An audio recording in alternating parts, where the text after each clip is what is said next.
bismillaah. qur-aankeennu qaali weeye ha quursanina,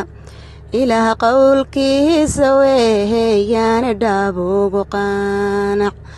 runiyo ku qotoma xaqiiqo aan qalad ku jirin, xaqiyo kala qaaday xumaahon wax lagu dhex qaarin,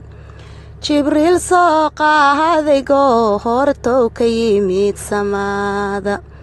rasuulkuna qeexay qisahaadkiisa noo aqriyay sallallahu calayhi wasallam. qiyaamaha goorta dhammaacda la qaawan yahay, qoraxdu ay soo dhowaaton qabowgu jirin, qaracan lala wada ilmeeyo qalbigu ruxmaado, ilmada kaha qubata qohoydaadoo nogayn, qaraabiyo ehelya qayrka wax ku tarayn, qofkii aad jeclayd yowbahaadkaagu ka qaxaan, waxaadan u qabanin hooyada qaaliga, su'aalaha qaar naftaadoonad qiiluhayn, tala markay qaariska tuurtee la quusan raabo, qaraar hawluhu noqdaanoodan qarin karayn, qasaariya guul midkaahad qaadan laysu qoro, qur-aanka dadkii barteen ou soo qumeen, sunnaha qaateen dhaqahankoodu qurux badnaa, qiyaamaha soo rumeeyaan marin qaldaamin, qadarin bay mudan yihiin iyo mehel qabow,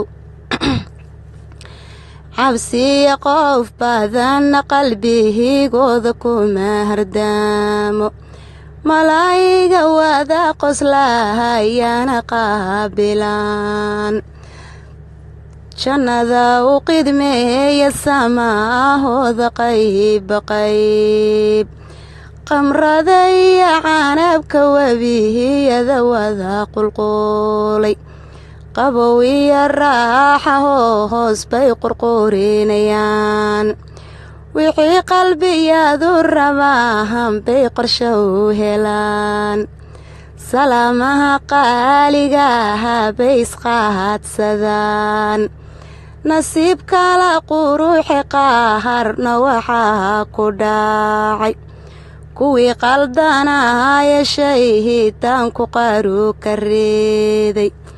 khiyaari ku joogay dhalahanteed ka qaadan jiray,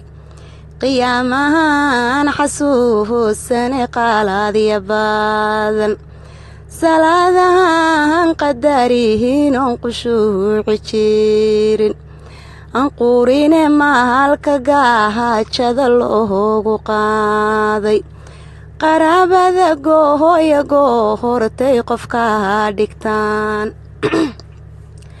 aan qiimow yeelin qayrkooda qabiis la weyn, ilaahay aan qirin qayrkiisa caabudeen, qur-aanka ignoor gareeyeen markii la qoray, qalbigan soo rujuucina saa ku qoomay.